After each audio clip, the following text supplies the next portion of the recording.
What's up, positive bitches? How are we doing today?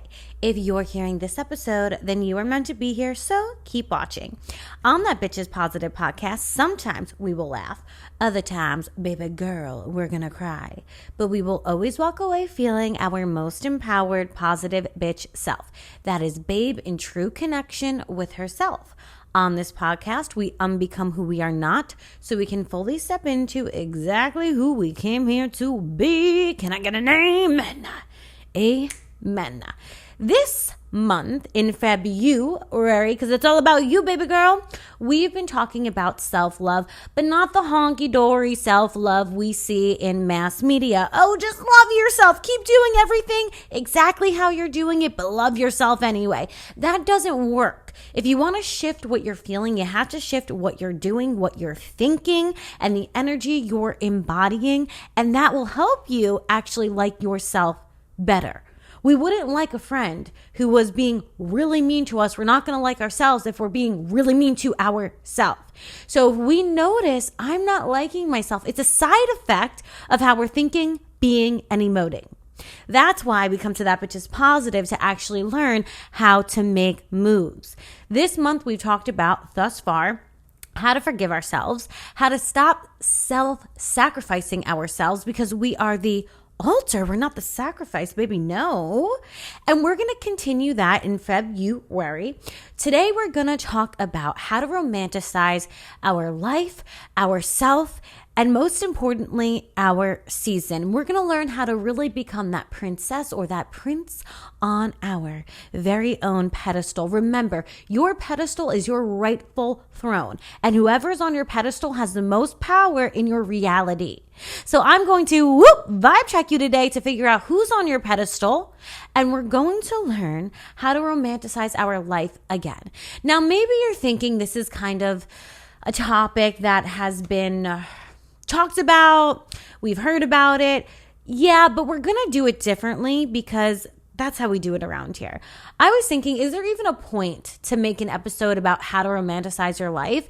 But then I thought, well, what's the alternative? If we don't romanticize our life, what are we doing? Okay, so we hate it. That would be at the other side of the pole. What would be the point of that? If you're not romanticizing your life because you think it's dumb or stupid, I want you to rethink. Because I hear a lot of people saying, oh, that's a bunch of BS. It's a waste of time. No, it's not. The alternative to not romanticizing your life is hating it. Guess what, bitch? You're already here. You're on planet Earth. You're on the roller coaster. There's no getting off right now. So you can either hate the roller coaster the whole entire ride through, or you can put on your positive bitch pants and you can start to enjoy the ride. You can. It's your choice. You can decide if you want to hate your whole entire life. That's your prerogative. Like, I can't stop you from doing that. If that's what you want to do, okay, go do it. But if you want to actually have an earthly experience that you can enjoy, okay, romanticizing it is a tool we can use to make life a little bit better. And you know what? While we're here, why don't we try to have the best experience possible? Why not? Before we get into today's topics of how to romanticize ourselves, our life, our season, even our pedestal, a couple of announcements. If you're not yet following me on Instagram at Vibin with Cece, be sure to follow me there for daily tips and tricks on how to step into your most magnetic self. Join the pedestal path if you want to learn how to place yourself on the pedestal. That is based on my pedestal principle. When you put yourself on the pedestal, everyone else will put you on the pedestal too. If you're going through a breakup, hello, join the 21-day breakup glow up challenge to learn how to refocus on you, take your power back, and of course, glow up. I have workbooks on how to call your power back, how to anchor in your divine feminine energy, and how to master manifestation.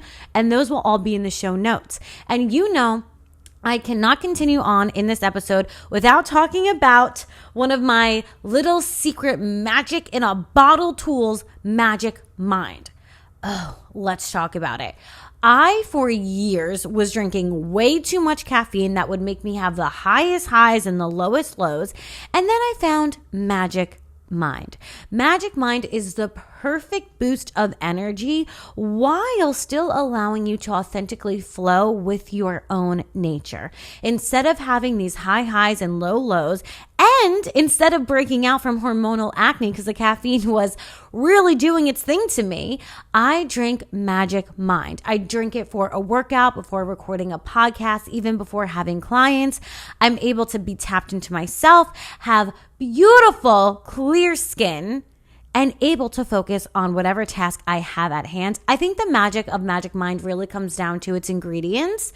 It has all natural ingredients sourced from the best suppliers that they could find. There's matcha, ashwagandha, lion's mane mushroom. When you read the label, you know what you're putting into your body.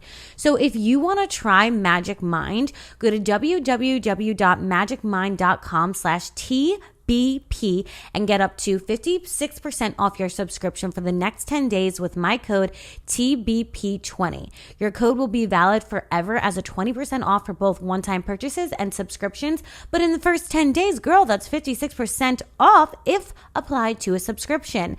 This link will be in my show notes. But once again, that's www.magicmind.com/TBP. Okay, now let's get into today's episode. I last night made a video about standards, okay? And in this video, I was talking about how I've had clients literally all over the world, hundreds, if not thousands. I've had any type of client you can think about, from ER doctors to lawyers to Instagram models to moms, and literally everyone in between. And not once ever have I looked at a person and say, you know what your problem is? Your problem is that your standards are too high. I've never once said that, because that's never once been the case. Yeah, sometimes they had faulty programming about relationships and beliefs about men and women and connection. Yeah, some of them were steeped really deeply into their masculine energy. Yeah, some of them were still dealing with their wounds and their traumas. But not one of them, literally ever, had the problem of their standards being too high. You came all the way down to planet Earth and incarnated in your body. For what? Average? No. You should be your biggest advocate. You should be having the highest of high standards for yourself. Being high maintenance, that is not an insult. I love that I'm high maintenance because I require the best of the best from myself, and I require the best of the best from other people. If you want to see that as a negative thing, baby girl, I think someone is projecting because they're mad they don't have as high of a regard for their own life. I value my existence. I value my life. Of course, I'm going to value everything that comes into contact with me as well. It's as if our parents gave us this luxurious gift, or our partner gave us a luxurious gift. Would we just throw it away and be like, oh, it's so stupid? No, we would value that. We would act in accordance with high maintenance mindset and really take care of this really nice car or this really nice piece of jewelry, because we value it. I want you to adopt something I call the Harvard principle. If you think about these Ivy League schools, it can be any one of them. What do all of them have in common? They have a really high standard for who's allowed to get into their college and a really low acceptance rate for everyone that does get through. This is how I apply the Harvard principle in my own life. I have a very high standard from what I expect from myself and a very high standard for what I expect from other people. Period. If I can give that energy to myself and others, you can do it too. And if you can't, that's fine, but you're not going to have as much access to me. Harvard isn't going around, oh, I'm so sorry we didn't let you in. I'm so sorry. Okay. A pity, let it. No, they're not doing that. These schools have a very high standard and a low acceptance rate. I have a low acceptance rate for the amount of BS I let into my life. I have a very low tolerance for it. Why? Because I value my time, my space, and my energy. I don't have time to put together your mental puzzle pieces because I'm focusing on growing as an individual, my love life, my business, my career, my friends. I'm focused on watering what's actually growing. And we have to know when to stop watering dead flowers. When we're getting no return on investment, literally ever, stop watering the dead flower. We want to instead romanticize ourselves, our season, and honestly, our own value. Can we romanticize that? Because I think some of us have forgotten how truly valuable we all are. Mantra moment.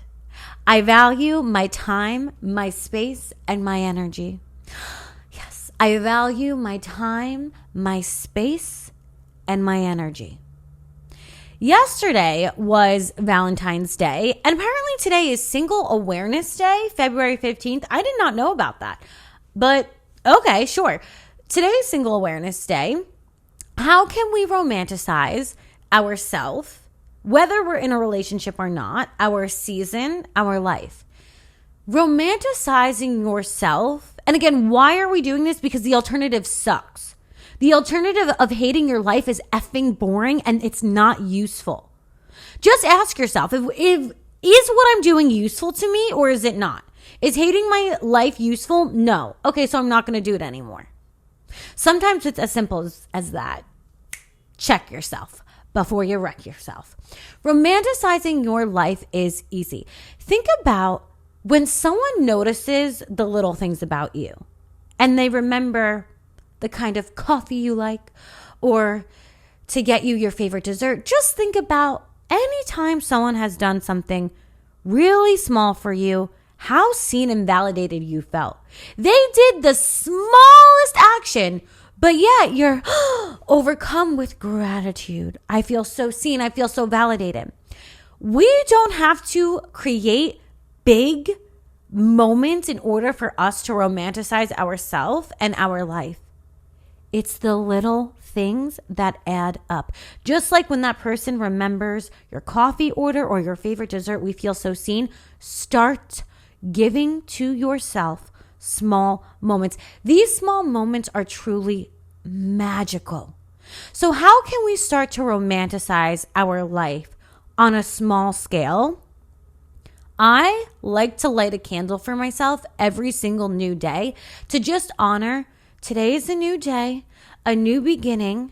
I am a co-creator in my universe. I have a lot more creative control than I think, and I have got this. I'm going to honor myself. I'm going to honor my body. I'm reminding myself I'm going to have positive thoughts, speak positive words, and feel positive emotions every single day. This is actually a manifesting technique called segment intending, created by Abraham Hicks. When you think about what you want to manifest, usually they're large scale manifestations. I want a house in this career, in this family. They're long-term goals. But if you break down those long-term goals into daily actionable goals, you manifest much easier. This is how it would look. Let's say I'm about to go into my new day. I want to segment intend exactly how I want this day to go. Okay, so I have this meeting. It's going to be a great meeting. I'm going to get exactly what I want out of it. I'm going to have an amazing workout. I'm going to eat high vibrational foods and I'm going to feel great today.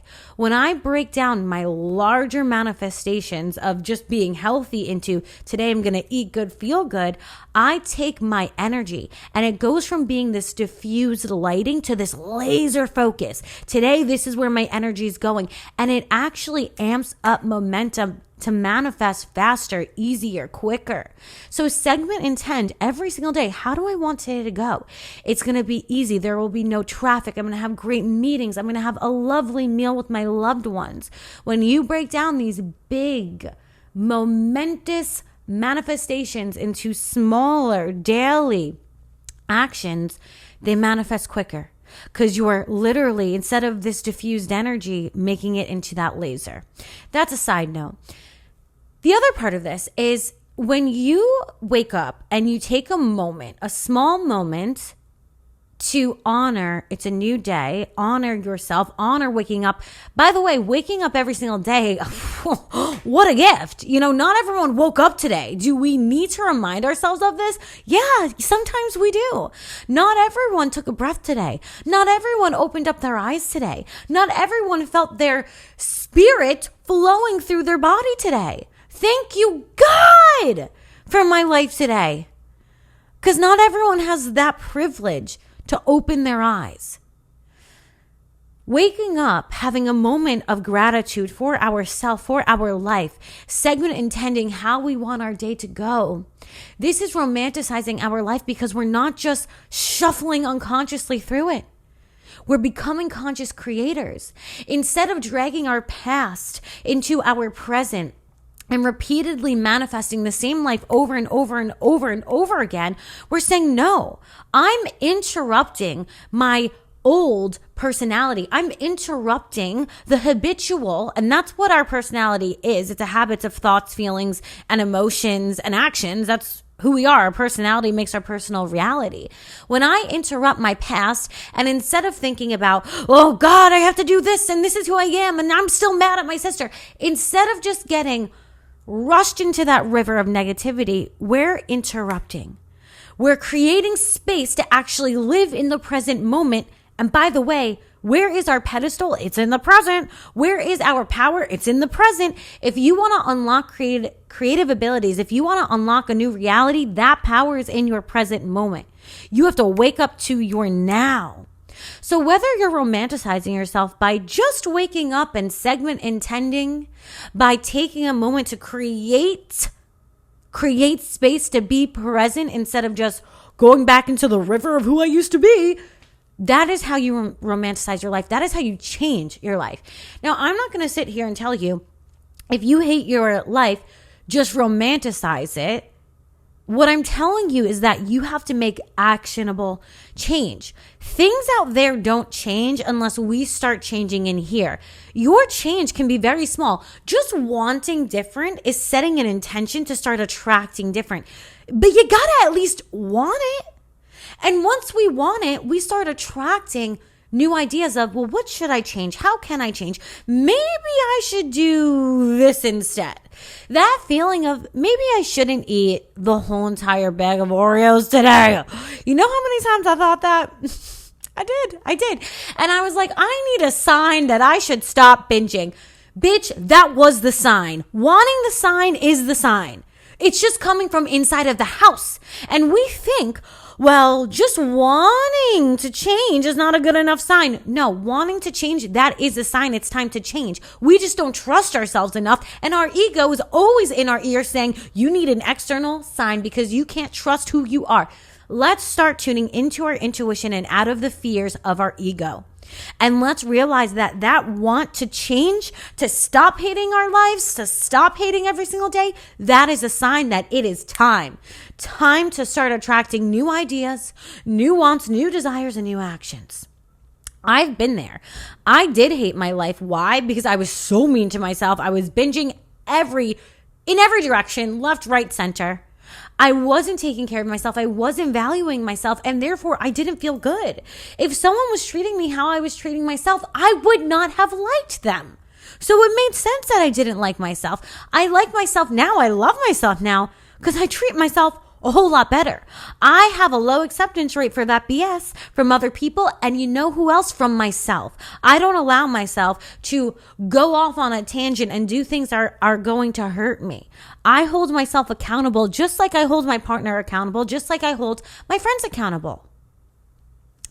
Next, we want to romanticize the meaning that we give to our life. So not just creating a little moment in the early morning to light a candle, not just getting ourselves that little gift, not just cooking ourselves a healthy meal. We want to romanticize the meaning we give to our life and why. We give meaning to our life, and then our meaning gives us life. We don't live life. We live through the meaning that we give to life. Maybe you're thinking, Cece, what are you saying? This is the thing.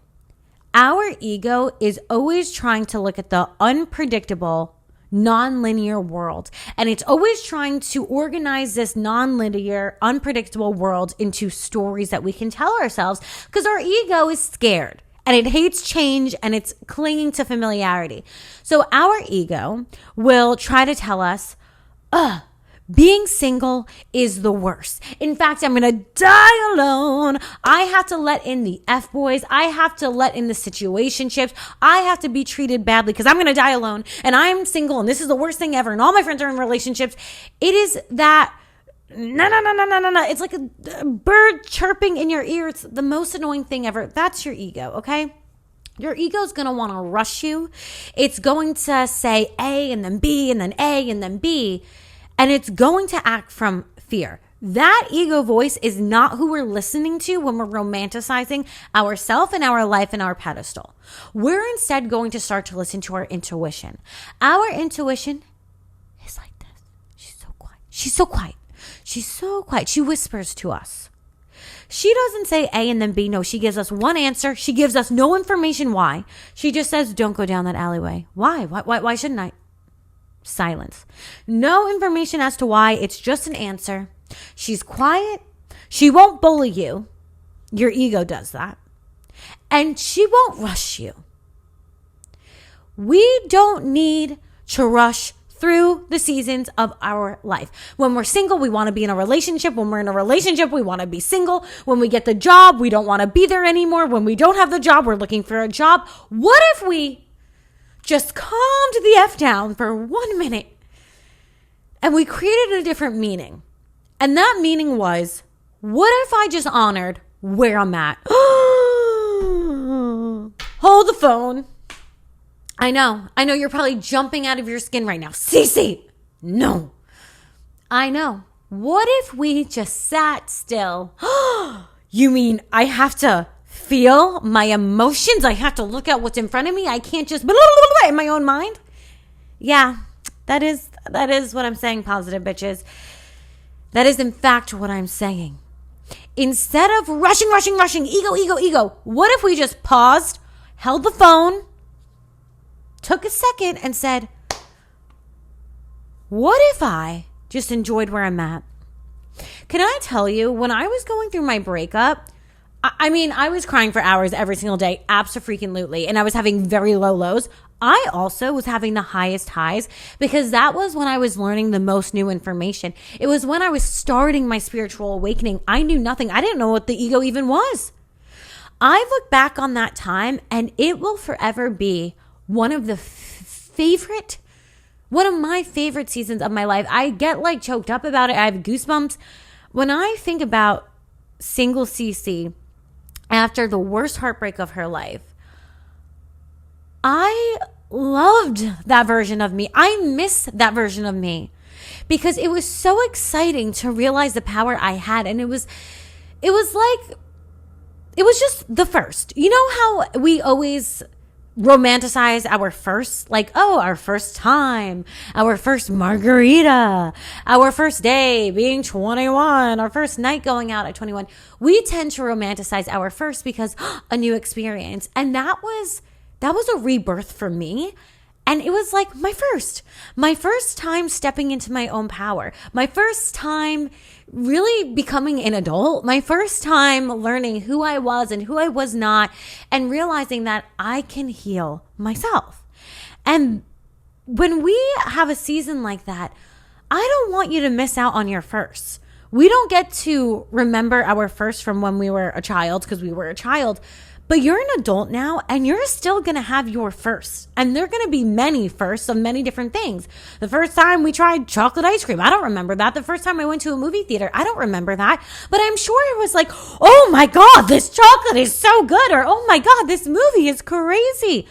Let's romanticize that we can still have our first. And just because there's a learning curve and it's not always comfortable and we're going to have to get used to new things, instead of fearing that from our ego because it doesn't like uncomfortable, unknown situations, what if we intuitively enjoyed our first? This will never be the first again. Once you do it, it's not the first anymore. It doesn't hit the same. They say that first high, that is what addicts try to always go back to because nothing hits as much as that first high. What if we realize that there's going to be many first highs in our life and we can romanticize them by realizing this breakup is a different first high, but it's one in which I'm going to date myself. Maybe my ex is getting into some new person, but they're avoiding their healing. When I'm focused on me dating myself and healing now, they're going to have to do this too. They'll just be doing it later. Studies literally show that men and women, when we are processing information, we process it different in our brain.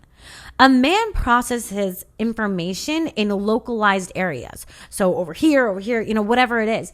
But a female, we process information on both hemispheres all over at once. That's why when we go to or through a breakup, we're thinking about our past, our present, and our future, how all of this is being ripped away from us. We've romanticized a future that now we're not going to have.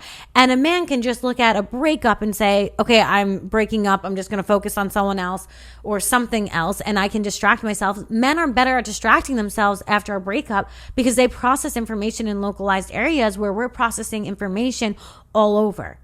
And so that experience is very different. But as you're processing everything at once, just because they're distracting themselves now doesn't mean they're not going to process information later. They're going to have that come to Jesus moment and process the breakup too.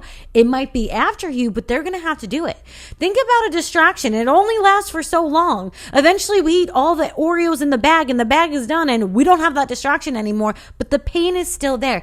Being in denial of pain doesn't mean that pain goes away. It means we're in denial of it and it's going to come back later.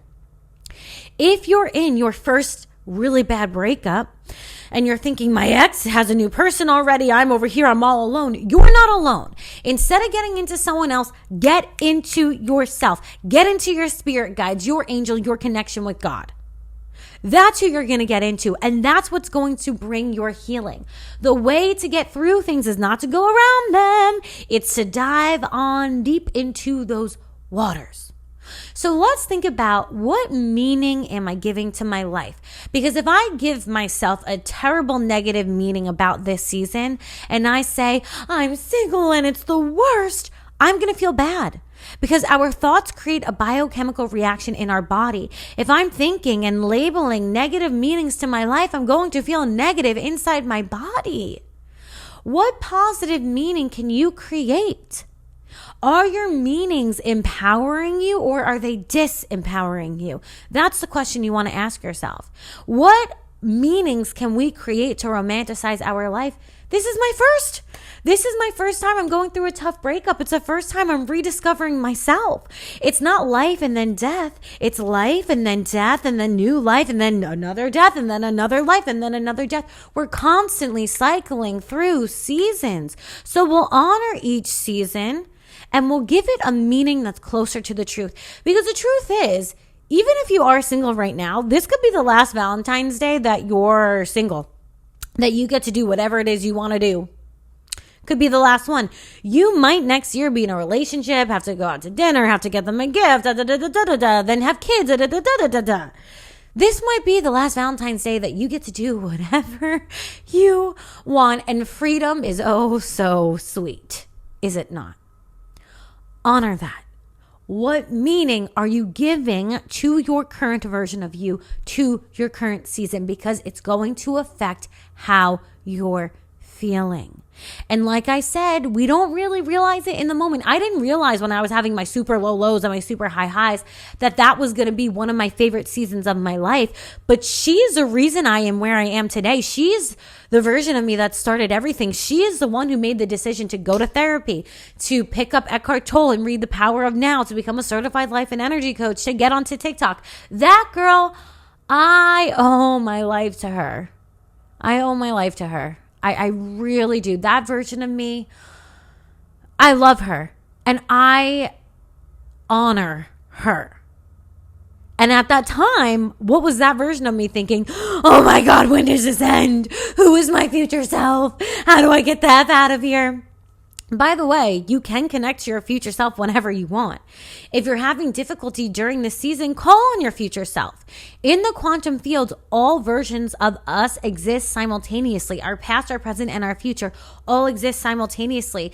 The quantum field does not process time as this realm does. If you need guidance or help, call on your future self. Future self, you already know how I started the business, how I healed myself, how I got out of this toxic relationship. Give me the strength, give me the wisdom, give me the knowledge of what I need to do. And you'll start getting internal insights. You'll start getting the feeling of, maybe I should try to look on this website to find help. Maybe I should book that session with Cece for a life and energy healing session. Maybe I should try to do this. Those maybes is a little internal flame that's flickering. Follow the flame. It will teach you. It will show you. It will get you to your next spot. It will get you to the next base. So we're romanticizing our present moment, our days. We're romanticizing our seasons. We're romanticizing our positive first. We're romanticizing ourselves. The one thing I don't want you to romanticize? That's your ex. That might be obvious, but let me tell you why. Studies show that 50%,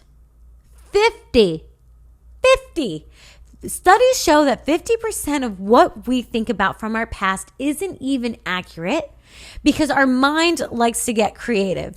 Oh, yeah. Our mind likes to do this cute, funny little thing where it gets creative with it. And our mind will mold past memories in a way that helps us reconnect with emotions that keep us stuck in our past, emotions that we're addicted to, emotions that we're trying to get away from. It will strengthen the connection to these emotions.